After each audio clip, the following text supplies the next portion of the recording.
Bismillahirrahmanirrahim. Assalamualaikum warahmatullahi wabarakatuh. Waalaikumsalam warahmatullahi wabarakatuh. Alhamdulillah, nahmaduhu wa nasta'inuhu wa nastaghfiruhu wa na'udzu billahi min shururi anfusina wa min sayyiati a'malina. Man yahdihillahu fala mudilla lahu wa man yudlil fala hadiya lahu. Asyhadu an la ilaha illallah wahdahu la syarika lahu wa asyhadu anna Muhammadan abduhu wa rasuluh. Allahumma shalli ala sayyidina Muhammad wa ala sayyidina Muhammad. Rabbi shrah sadri wa yassir li amri wahlul 'uqdatam min lisani yafqahu qawli. Yang saya banggakan rekan-rekan dari Yayasan Ponorogo, mahasiswi Fakultas Tarbiyah dan Ilmu Kepemimpinan Yayasan Ponorogo yang pada saat ini sedang melaksanakan tugas magang 1 di MTS Yayasan Ponorogo. Terima kasih berkenan untuk bekerja sama dengan madrasah kami untuk yang telah berulang bersama ini ya, sambil sharing aja dengan mudah-mudahan bekerja sama antara yayasan dengan madrasah ini membawa manfaat yang baik keberkahan untuk kita semua, baik dari mahasiswa maupun dari kami yang ada di sini. Semoga juga makin semangat dalam melaksanakan tugas mengajar dan juga berusaha berkontribusi dalam dunia pendidikan, khususnya menularkan sedikit ilmu yang mungkin sudah lebih dulu kami ketahui karena lebih dulu pada kita semua yang nantinya akan menjadi generasi penerus dalam dunia pendidikan, yaitu sebagai seorang pendidik, guru, pengajar. Baik, pada kesempatan kali ini Pak Luka sebelumnya kita ucapkan bersyukur kepada siang hari ini kita semua kondisi sehat semua, mudah-mudahan di majelis yang baru ini membawa keberkahan kepada semua.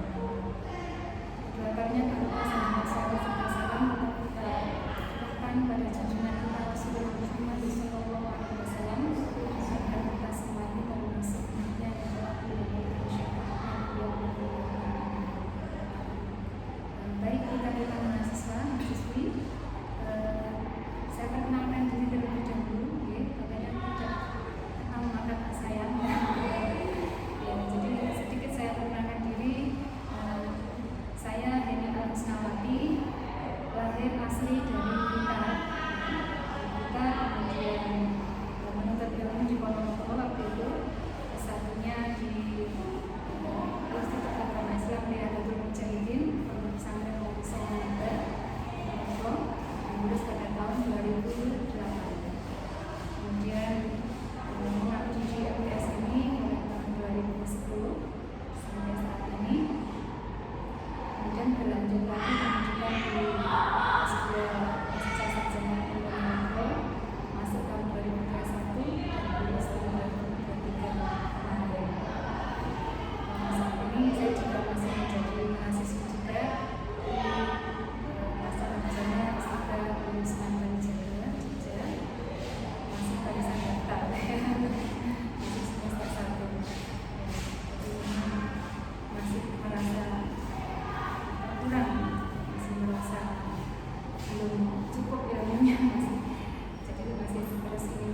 workshop, pelatihan di mana-mana. Jadi di kalangan dunia pendidikan waktu itu lagi sibuk untuk mempelajari tentang kurikulum pendidikan. Seperti apa kurikulum pendidikan itu, pemerintah sendiri mensosialisasikan lewat seminar-seminar tersebut. Nah, kemudian pada tahun 2022 ini mulai diimplementasikan. Akan tetapi implementasinya masih sifatnya bertahap bagi sekolah-sekolah yang memang dirasa sudah siap untuk beralih ke kurikulum merdeka. Jadi sifatnya belum wajib ya. Masih sekolah-sekolah yang memang siap beralih pada kurikulum merdeka, maka dipersilakan untuk mengimplementasikan kurikulum. Dan bagi sekolah-sekolah yang memang belum siap, yang masih menggunakan kurikulum 2013, itu masih diperbolehkan tidak apa-apa. Karena memang kondisi sekolah itu kan berbeda-beda. Ada sekolah yang masih dalam skala berkembang, ya. Ada sekolah yang memang sudah maju ya, maju sekolah ini sudah besar. Nah, pada tahun 2022 itu ada istilah sekolah penggerak. Jadi sekolah-sekolah itu ada yang sudah masuk kategori sekolah penggerak. Bahkan sekolah yang belum masuk sekolah penggerak itu sifatnya masih mengamati sistemnya, mempelajari seperti itu. Tapi pada tahun 2022 itu sekolah yang mengimplementasikan itu juga kalau dihitung dari skala Indonesia itu sudah ribuan juga. Walaupun kita di lembaga Kemenak itu belum semuanya mengimplementasikan. Saya mencatat itu ribuan, jumlahnya saya lupa, tapi ribuan kasih saya itu kan juga ribuan. Dan insya Allah pada saat presentasi ini juga tentang kurikulum merdeka. Jadi ya kelemahan kita kalau tidak membuka filenya kadang-kadang tahun-tahun dan jumlahnya itu kadang lupa. Ceritanya harusnya seperti itu. Nah, dari rentang tahun 2022 sampai 2023 dan 2024 sekarang ini kan terus dipantau terus ya oleh para ahli, para pakar pendidikan, dan khususnya para tokoh-tokoh pendidikan yang ada di jajaran kementerian pendidikan kan terus memantau bagaimana perkembangan implementasi kurikulum pendidikan itu sendiri. Nah, dari rentang tahun 2023 ke 2024 ini sudah dilihat banyak perkembangan yang sudah cukup baik, besar, dan sekolah yang sudah bermunculan bertambah, jadi anggotanya atau yang terdata mengimplementasikan itu semakin bertambah. Dan juga sudah dirasakan efek positifnya dari mengimplementasikan kurikulum merdeka itu. Sehingga pada tahun 2024 ini ditetapkanlah kurikulum merdeka itu menjadi kurikulum nasional. Sehingga tidak ada lagi kurikulum 2013, resmi ditetapkan sebagai kurikulum nasional. Kemudian dari Kemenak sendiri juga sudah mengeluarkan ini KMA 450 ini sebagai bukti nyata bahwa Kemenak sudah siap untuk mengikuti atau mengimplementasikan kurikulum merdeka itu di lembaga-lembaga yang di bawah naungan Kemenak. Jadi kalau Kemenak itu memang kurikulumnya itu kolaborasi, berbeda dengan sekolah yang di bawah naungan Dinas, itu kurikulumnya langsung dari Kemendikbudnya. Kemendikbud K13, Dinas langsung K13 juga. Kalau Kemenak juga kurikulum, tapi berbeda dengan Kemenak. Kemenak kan sekolah yang berbasis agama, ada mata pelajaran yang seperti PAI ya, masuk di PAI, SKI, Kodes, Fikih, Akidah, Akhlak. Nah ini, sehingga untuk mengikuti kurikulum dari Kemendikbud kadang-kala itu memang regulasinya agak setelahnya gitu ya, setelahnya. Terus dalam mengimplementasikan kita kolaborasi antara kurikulum madrasah dengan kurikulum pemerintah Umar atau Lembaga sendiri dikolaborasikan. Dan pembelajaran itu kita kolaborasi dengan kurikulum. Ini belum lagi kalau sekolah yang di bawah naungan pesantren, ada kurikulum pesantren juga. Nah, kurikulum pesantren itu ya kurikulum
kita pertama harus mengetahui dokumen-dokumen pendukung untuk bisa mengimplementasikan kurikulum tersebut dalam pembelajaran kita. Apa saja dokumen pendukungnya, yang seperti SK, dari pemerintah, dari Kemenang, juga kemudian kalender pendidikan, ya. Kemudian setelah itu kalender Masehi yang kita butuhkan nanti untuk menghitung RPE, rincian pekan efektif dalam satu semester atau dalam 1 tahun ke depan ini. Nah, itu semuanya nanti kita butuhkan dalam membuat perangkat pembelajaran sesuai dengan kurikulum yang akan kita gunakan. Jadi tidak tiba-tiba langsung kita bikin perangkat bisa, tidak. Kita harus memahami dulu, bahkan belajar secara detail tentang dokumen-dokumen tersebut. Jika sudah paham, barulah kita step berikutnya membuat RPE, perangkat pembelajaran, baru kita bisa melaksanakan. Mungkin itu mungkin ada persiapan.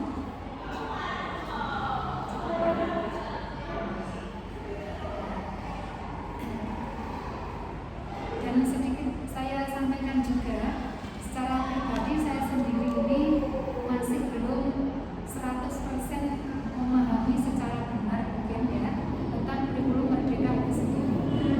Jadi kalau tentang kurikulum Merdeka itu sifatnya masih berusaha memahami apa sistemnya, kemudian bagaimana regulasinya, itu saya pribadi masih memahami secara berkala terus. Jadi tidak kok saya sudah paham 100% seperti ini, tidak. Kadang-kala melihat fakta, melihat sistem baru, ternyata seperti ini, menjelang karena ini memang kurikulumnya baru.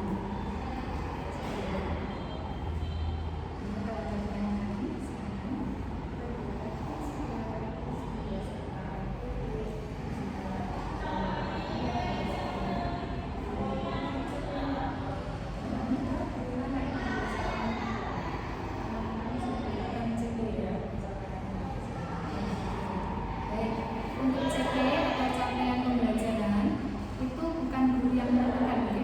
Jadi mutlak dari pemerintah. Dalam hal ini Kemendikbudristek yang membuat CP itu. Ada di sini BSKAP itu, Badan Standar Kurikulum dan Asesmen Pendidikan. Ya, BSKAP ini keputusan Kepala Badan Standar Kurikulum dan Asesmen Pendidikan Kementerian Pendidikan tentang CP pada pendidikan usia dini sampai pada pendidikan menengah. Nah, di surat keputusan ini lengkap semua mata pelajaran, bahasa Indonesia, fisika, dan kemudian informatika.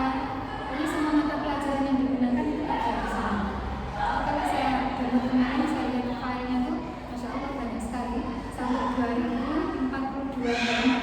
Ya, kalau scroll mencari mata pelajaran kita juga lumayan. Ya. Tapi yang saya print ini, yang saya cetak ini hanya mata pelajaran yang saya ambil. Soalnya kalau saya cetak semua ya lumayan selesai. Gitu ya. Jadi jawabannya adalah CP bukan guru yang menentukan, ya, tapi dari pemerintah membuat kurikulum tersebut. Jadi para ahli yang tergabung dalam satu tim untuk membuat kurikulum pendidikan itulah yang membuat CP. Sedangkan guru nanti hanya menurunkan CP tersebut ke dalam tujuan belajar. Yang sekarang disebutkan istilahnya PP.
belum?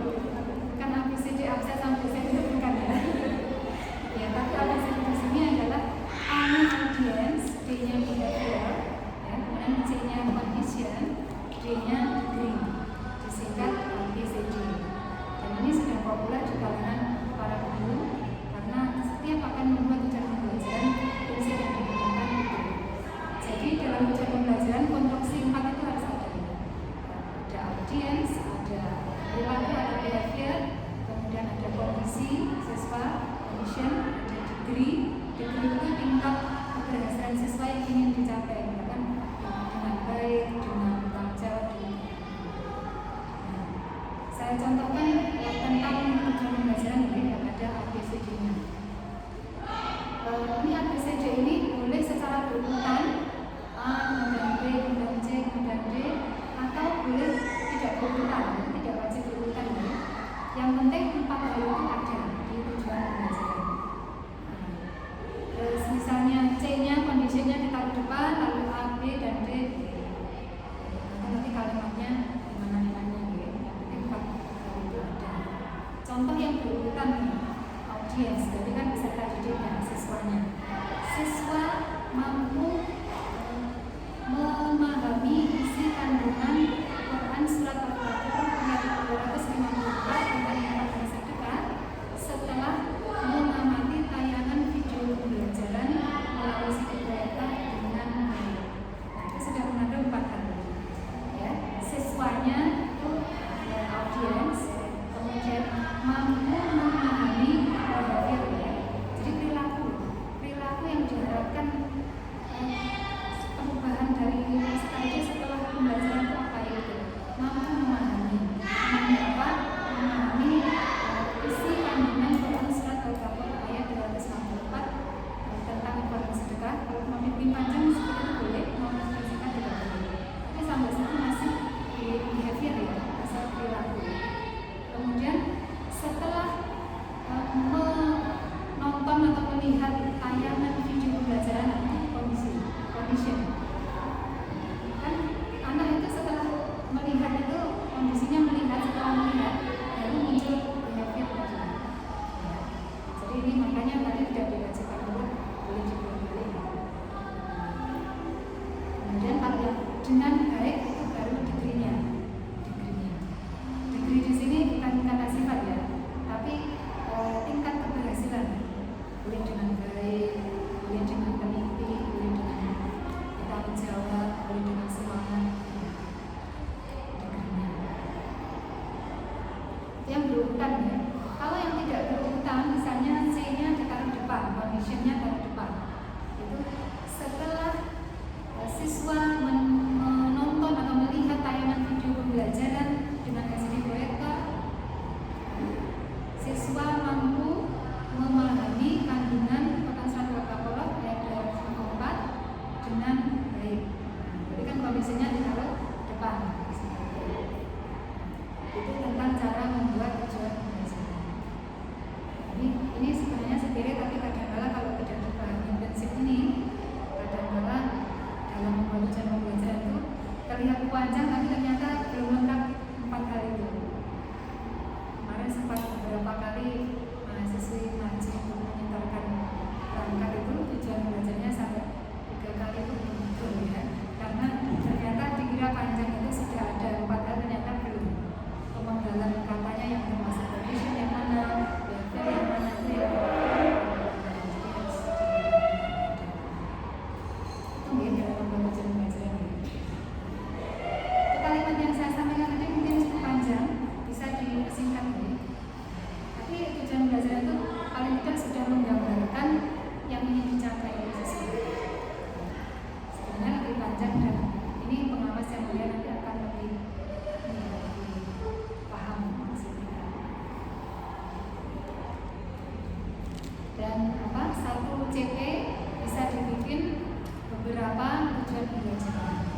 ngaji, bisa baca Al-Quran, tentunya untuk melafalkan apalagi menghafal itu kesulitan kan.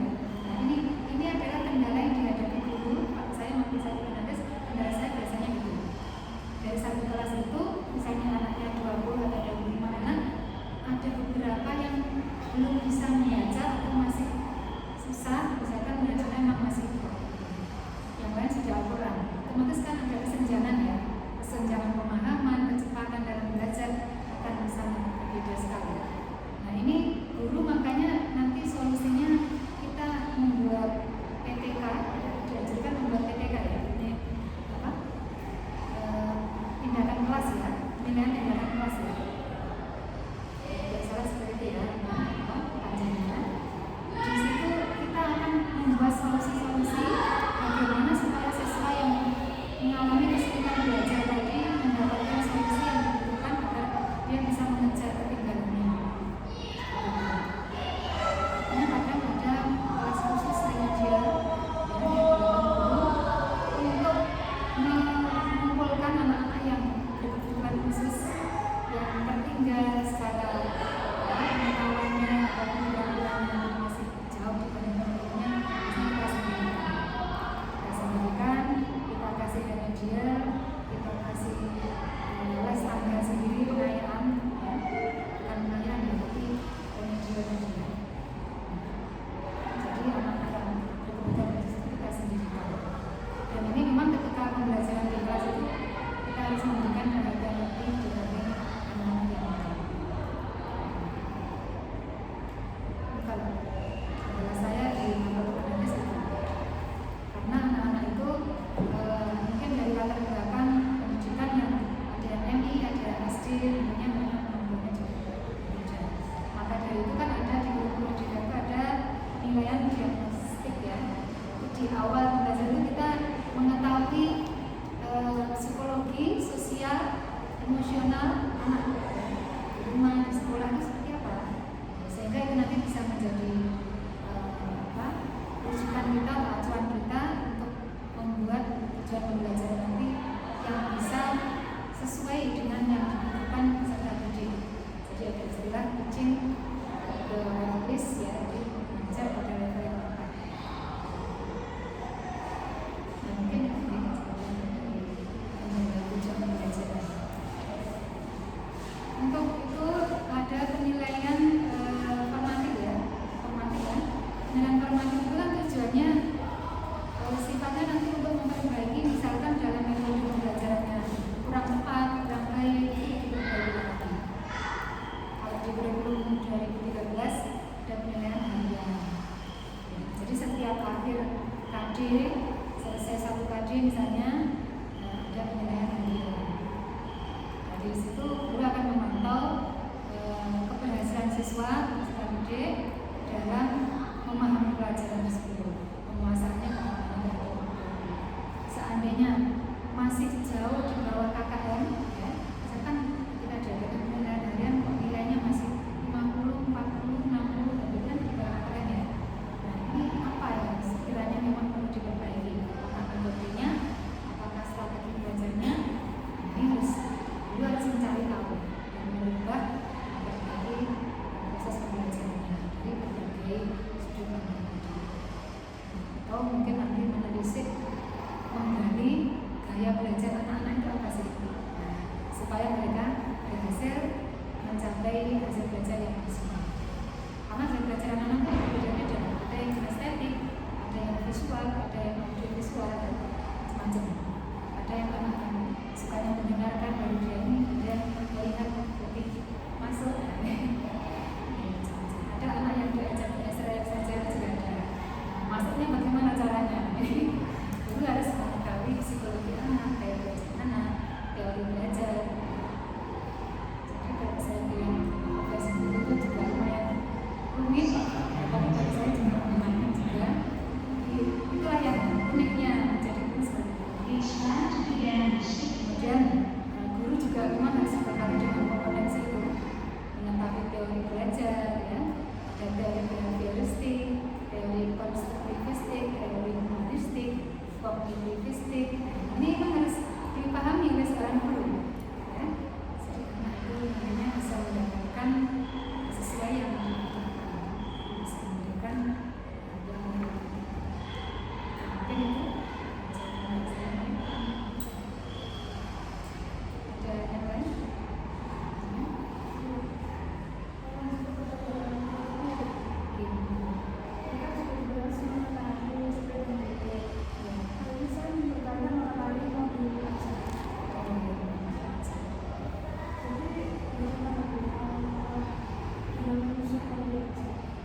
suara. Ini kalau mungkin kelasnya besar, anaknya banyak, mungkin pengeras suara. Tapi ini jarang ya pengeras suara digunakan.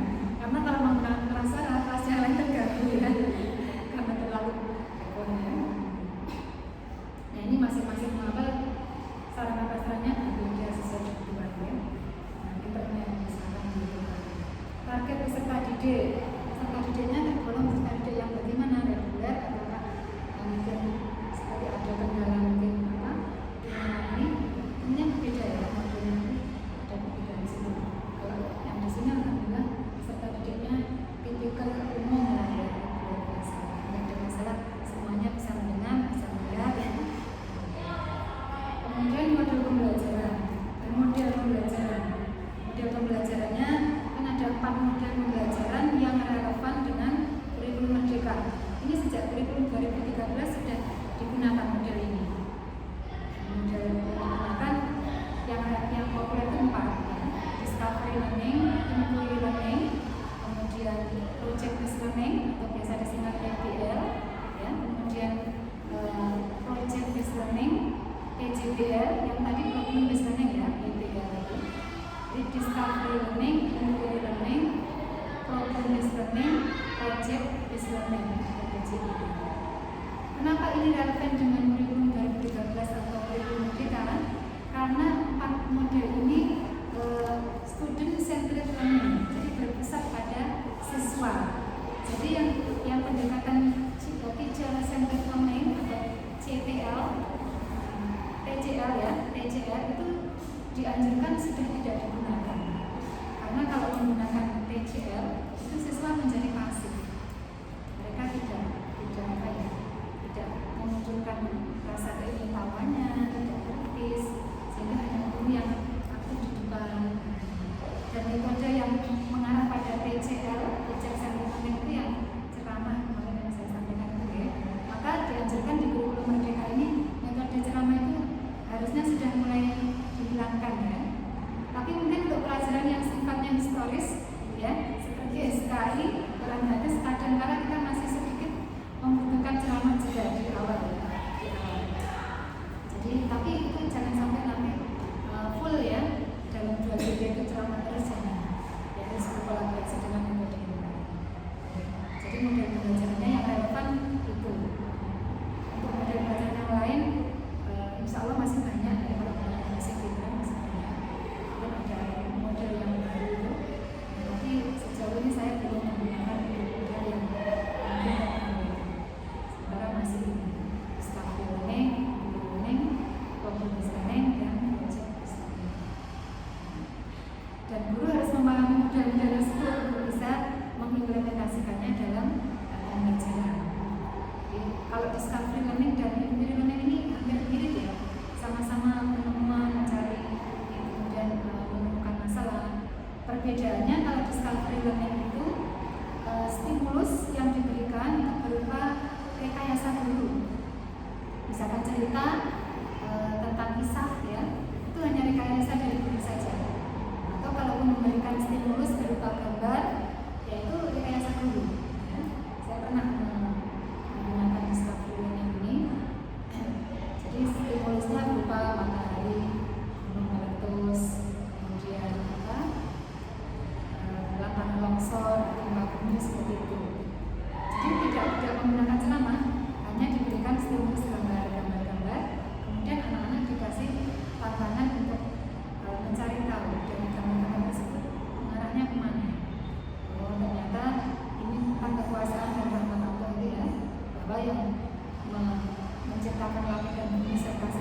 Jadi antara inquiry dan discovery ini hampir sama, cuma bedanya di stimulusnya. Yang satu discovery itu rekayasa dulu, yang inquiry nyata, benar-benar terjadi. Dan kalau problem based learning dan project based learning ini juga hampir sama, sama-sama berbasis pada masalah atau problemnya. Tapi bedanya di penyelesaian project tersebut. Kalau problem based learning itu satu kali pertemuan tugas tersebut itu selesai. Ya. Tapi kalau project based learning ini membutuhkan lebih dari satu pertemuan. Misalnya jadi selesai pertemuan depan, anak baru bisa mengumpulkan. Berarti itu termasuk project based learning. Itu menghasilkan sesuatu produk. Kan nggak bisa satu pertemuan jadi. Makanya itu kita menggunakan model pembelajaran project based learning. Jadi berhari-hari bahkan bisa 3 pertemuan selesai. Dalam project based learning satu kali pertemuan dengan pendekatan saintifik terakhir dipresentasikan di kelas selesai. Nah, ini di model pembelajaran tadi di sini bisa tertulis semua. Kenapa? Karena satu modul ajar ini bukan berarti satu pertemuan ya, tapi ini untuk beberapa pertemuan. Satu semester pun bisa satu benda ini. Jadi dengan membuat modul ajar itu kelas 7 misalnya semester ganjil bisa untuk bab 1, bab 2, bab 3. Bab 1 mungkin 3 pertemuan 6 JT, bab 2 nanti 14 JT ya, dengan 7 pertemuan. Kemudian nanti bab 3 juga seperti itu, 7 pertemuan 14 JT. Itu langsung satu benda ini. Nanti pertemuan 1, pertemuan 2 seperti itu. Informasinya cukup satu kali di depan. Oke. Nanti yang berikutnya tinggal kegiatan pembelajarannya pertemuan 1, 2, 3 dan selesai. Oke, itu terkait dengan pembelajaran. Sekarang yang terkait komponen kedua dalam modul adalah komponen inti. Ada tujuan pembelajarannya ini. Ini tujuan pembelajaran ini dibuat dalam satu lingkup materi. Jadi kalau misalkan ada bab 1, bab 2, bab 3, lingkup materi 1 itu bab 1. Jadi nanti bisa beberapa tujuan pembelajaran. Kalau dulu di kurikulum 2013 1 KD bisa berada tujuan pembelajaran. 1 KD itu bisa selesai dalam 2 pertemuan, 3 pertemuan, 4 pertemuan, tergantung substansinya atau banyak sedikitnya materi. Kalau di Kemenkes bab 1 biasanya kalau kelas 7 masih sedikit itu hanya tentang makrobiologi. Ya, itu kan hanya sedikit. Itu hanya 2 pertemuan cukup selesai. Jadi yang modelnya yang sedikit lebih banyak. Yang bab 2 sudah mulai agak banyak ini substansinya, agak banyak satu cukup. Nah, pemahaman bermakna guru dapat menghubungkan pelajaran dengan pengalaman peserta didik. Nah, ini di awal pembelajaran kadang-kadang guru itu bisa dalam mempersepsi itu menghubungkan pelajaran yang akan diajarkan dengan hal-hal atau problematika fenomena yang seringkali kita temui di kehidupan nyata sehari-hari. Saya tentang materi saya akan ajarkan tentang infak dan sedekah. Nanti di awal pembelajaran kita bisa mengaitkan itu dengan kondisi nyata sehari-hari. Misalnya kalau di masjid bagaimana, di rumah, di lingkungan masyarakat, bagaimana tentang infak. Itu sudah dikontolkan. Sehingga anak itu mau menerima materi itu tidak secara tiba-tiba. Sudah ada istilahnya pemanasan terlebih dahulu ya, lewat persepsi tersebut. Ini istilahnya pemahaman bermakna.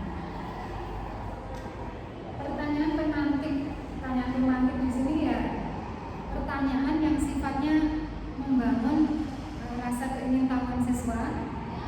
Ini bisa dikaitkan dengan materi yang lalu ya. Misalkan kemarin kita belajar tentang apa Nana? Ini termasuk pertanyaan pemantik juga. Padahal gurunya sudah tahu mereka belajar apa ya. Tapi kan untuk memancing otak kita biar siap untuk belajar, diberikanlah pertanyaan pemantik tentang materi yang lalu. Kemudian mungkin sudah tahukah kalian tentang ini materi yang akan diajarkan tentang infak misalnya. Apakah kalian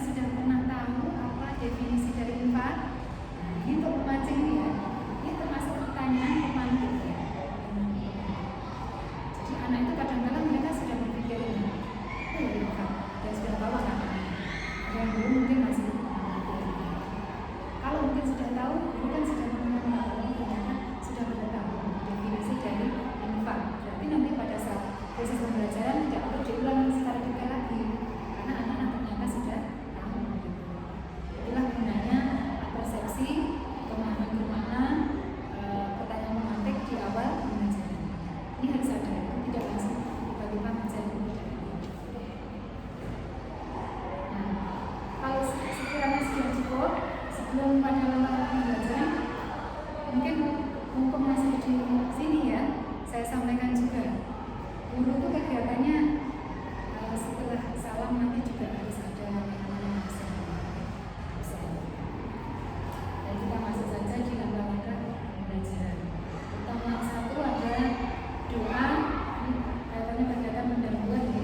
Doa, absensi, menyampaikan tujuan pembelajaran, menyampaikan kriteria penilaian pembelajaran, memotivasi siswa kaitannya dengan profil pelajar Pancasila. Ini doa ini sebenarnya doa sudah dipimpin oleh salah satu siswa di kantor ya. Dulu di kantor, sekarang di sini pakai mikrofon ya, yang akan terdengar sampai ini kelas ya. Dan setelah sholat Jumat juga sudah berdoa. Akan tetapi pada saat kita ngajar, doa ini tetap bisa kita praktekkan ya, tapi yang singkat. Jangan doanya seperti aku pakai tadi panjang ini ya, enggak punya habis. Jadi doanya hanya cukup, mungkin marilah kita buka pembacaan kita dengan membaca basmalah. Sebentar ya. Setelah itu menyampaikan tujuan pembelajaran. Sebelum ke tujuan pembelajaran bisa mengecek kehadiran siswa dulu. Ini penting, apalagi guru yang ngajar di jam pertama. Oke. Usahakan selalu mengecek presensi kehadiran siswa. Jadi nanti untuk mengetahui ada mana yang nggak masuk itu siapa di situ. Jangan sampai itu di absen. Bahkan saya pun kalau kadang ngajar di jam 3-4 pun tetap saya absen, walaupun pagi tadi sudah di absen. Kemudian setelah absen, mengecek kehadiran, menyampaikan tujuan pembelajaran. Kenapa tujuan pembelajaran ini perlu disampaikan? Agar anak-anak tahu bisa mempersiapkan diri bahwa materi ini nanti yang targetnya atau goalnya yang ingin dicapai ini gitu. Supaya mereka itu punya koridor apa ya, saya di titik ini kompetensi ini lah yang bisa tahu sesuai dengan tujuan pembelajaran di awal tadi.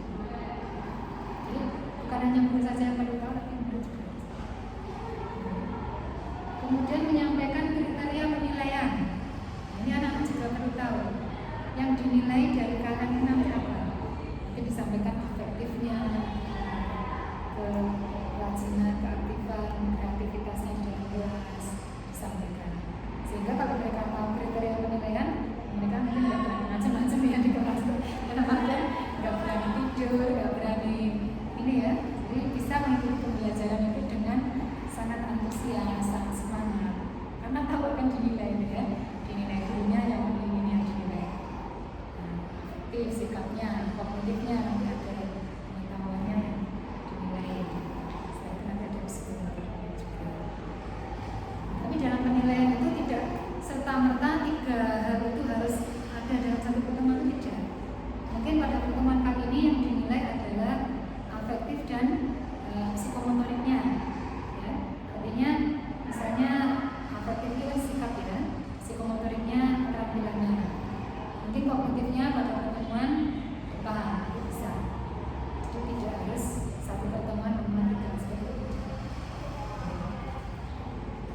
Kemudian profil pelajar Pancasila ini saya menyampaikannya hanya di awal semester. Ya, karena kalau setiap pertemuan selalu saya sampaikan profil pelajar Pancasila, kan sama ya. Anak-anak sudah sudah tahu di awal juga sudah mengerti. Kalau diulang-ulang terus takutnya ini bikin bonek ya. Jadi cukup sekali saja di awal pembelajaran. Apa sih profil pelajar Pancasila anak-anak? Pertama ya, kebinekaan beriman, bertakwa, berlaku karimah, ya. Kemudian berkebinekaan global, gotong royong, kemandirian, kreatif, kritis. Ini perlu ditanamkan. Jadi nanti mereka diberikan sedikit arahan bahwa nanti kalian harus memiliki profil pelajar seperti yang diharapkan ini. Harus bisa gotong royong, harusnya diskusi kerjasama. Jangan hanya padamu misalnya satu kelompok 5 orang yang 4 itu pasif, yang 1 itu yang menjaga, ini jangan. Jadi harus bergotong royong, kerjasama. Dan harus siap menerima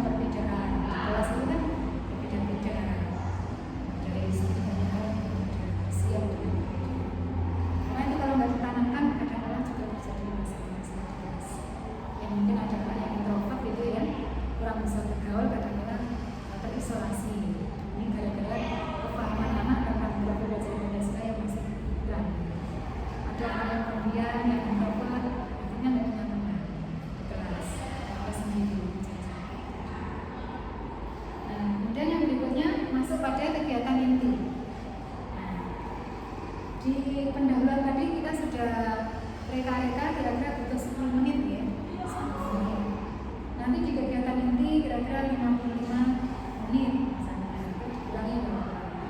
Yang jelas kalau 35 menit per JP, kalau satu minggu ngajar satu 2 JP kan 70 menit ya. Ini 70 menit ini kita bagi dalam kegiatan makanan pembelajaran ini pas. 10 menit untuk kegiatan pendahuluan, 55 menit untuk kegiatan inti, dan 5 menit untuk kegiatan penutup. Nah, di kegiatan inti lah, jadi kegiatan inti inilah nanti pendekatan saintifik itu akan mulai diterapkan, mulai mengamati, mungkin mengamati video. Kalau nggak mengamati video, guru juga bisa menggunakan media papan tulis untuk menulis. Dari situ kan anak melihat secara visual itu ya, itu sudah mengamati juga. Jadi mengamati di sini tidak selalu dengan media video ya. Bisa dengan papan tulis itu juga sudah mengamati. Kemudian menanya, dari mengamati tersebut anak-anak mungkin ada pertanyaan yang disampaikan guru tentang tayangan video tadi atau tentang paparan yang disampaikan guru di papan tulis tadi. Tidak menanya. Bisa yang menanya muridnya, bisa yang menanya gurunya. Setelah guru memaparkan materi atau menanyakan video, guru juga bisa menanya kepada peserta didik. Bagaimana ini? Apa kesimpulannya? Jadi tahap menanya ini tidak hanya siswa selesai mendengarkan juga. Tahap berikutnya kalau pendekatan saintifik mengumpulkan informasi. Nah, ini mulai tahap membuat diskusi kelompok. Jadi tahap selanjutnya mengolah informasi atau mengeksplorasi, kemudian menalar atau mengasosiasi. Ini pada diskusi kelompok. Bisa bagi-bagi gitu. Kalau misalnya ada komputer lab yang bisa dipakai anak-anak bisa dibawa ke lab. Jadi ke lab, mereka insya Allah akan sangat senang sekali ketika dikasih kesempatan berada di depan komputer untuk browsing mencari informasi yang kaitannya dengan identifikasi masalah yang diberikan. Kalau problem based learning, pada saat anak-anak akan membuat kelompok, ini guru sudah memberikan identifikasi masalah. Dari tayangan tadi diberikan identifikasi masalah pertambangan yang harus dipecahkan, solusinya apa yang harus dikerjakan dengan anak pada saat diskusi. Biasanya guru awalnya sudah bikin satu lembar atau satu bundel, kemudian dibagikan ke semua kelompok yang akan diskusi. Ketika anak-anak diskusi, entah itu dengan laptop atau komputer di lab atau hanya di kelas saja, guru kesempatan menilai keaktifan siswa. Guru keliling di situ. Jadi tidak ditinggal guru santai-santai, tidak. Jadi guru tetap ada kegiatan yaitu keliling pada tiap-tiap kelompok. Mungkin ditanya, ada yang bingung nggak? Ada kendala nggak? Sudah paham? Sudah belum? Jadi kelompok yang lain. Terus dan guru secara tanpa mereka sadari, guru mengamati dan menilai. Mungkin guru nanti akan kembali ke meja bersihnya, duduk kembali. Ini itu mentok. Ini itu kan? Itu kok enggak itu peduli apa yang sudah itu. Dari situ akan menilai. Jadi tidak apa yang ada yang Nah, setelah dirasa cukup mengolah informasi dan juga mengasosiasi, menalar, sudah cukup, anak bisa menyimpulkan. Waktu habis, mereka bisa kembali ke tempat duduk masing-masing. Berikutnya adalah tahap mempresentasikan, mengkomunikasikan hasil diskusi mereka di depan kelas. Tapi tidak harus di depan kelas juga, di tempat mereka itu juga bisa. Nah, tapi kalau di tempat duduk mereka, ini kadang-kala anak ya untuk latihan mentalnya kurang. Nah, berbeda dengan kalau mereka disuruh maju ke depan. Latihan mental keberanian itu kemudian supaya aktif semua yang dipilih untuk maju mempresentasikan, jangan hanya satu orang kalau bisa. Semua kelompok itu kalau bisa maju semuanya aja. Nah, nanti kalau ada sanggahan dari teman-temannya tentang hasil diskusi yang disampaikan, yang bertanya, yang lain bisa saling membantu.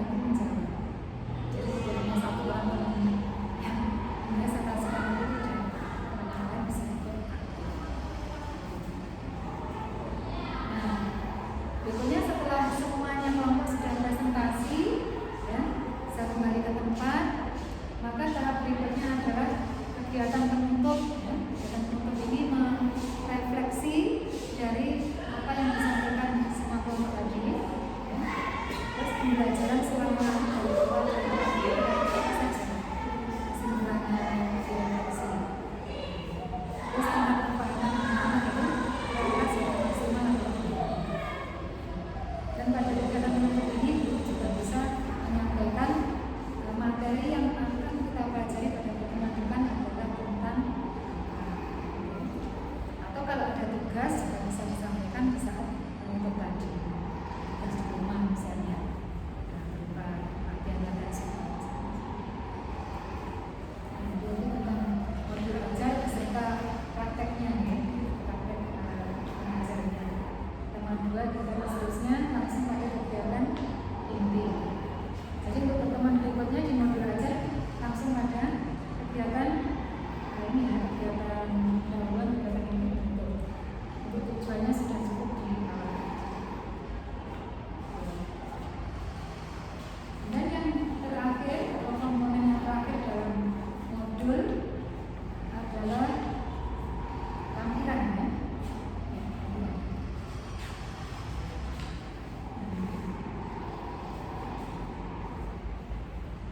Lampiran-lampiran ini berisi bisa RKPD, bisa rubrik, kolom-kolom, format, tabel yang dibutuhkan guru dalam penilaian selama proses pembelajaran. Ya. Ini kalau penilaian sikap, formatnya seperti ini, lebih nomor, pernyataan, jawaban. Ini nanti diberikan ke anak-anak. Jadi saya kan kalau mau membagikan ke anak-anak sudah punya fotokopiannya diberikan ke sejumlah anak. Ya, sedangkan di modul ini kita sebarkan juga. Kemudian yang penilaian pengetahuan,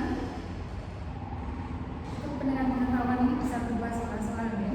Soal-soalnya itu macamnya, jenis soal itu macam-macam, ada yang soal objektif ya, pilihan ganda, ada yang subjektif, esai, peran, ada yang soal menjodohkan, ada yang soal menerjemahkan, ada lagi yang menulis ayat, nanti ada nanti ada soal menulis ayat, menerjemahkan, menjodohkan, ada soal yang melengkapi titik-titik dengan ada soal-soalnya disertakan di modul juga. Ini jalannya seperti itu. Jadi kalau kita melihat ujiannya seperti itu, guru itu memang pada saat libur semester 2 itu ngerjakan ini modul ini, sehingga masuk pelajaran baru ini sudah siap. Jadi jalan-jalan hari ini.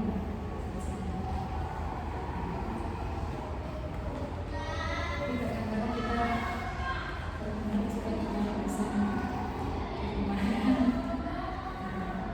lampiran berikutnya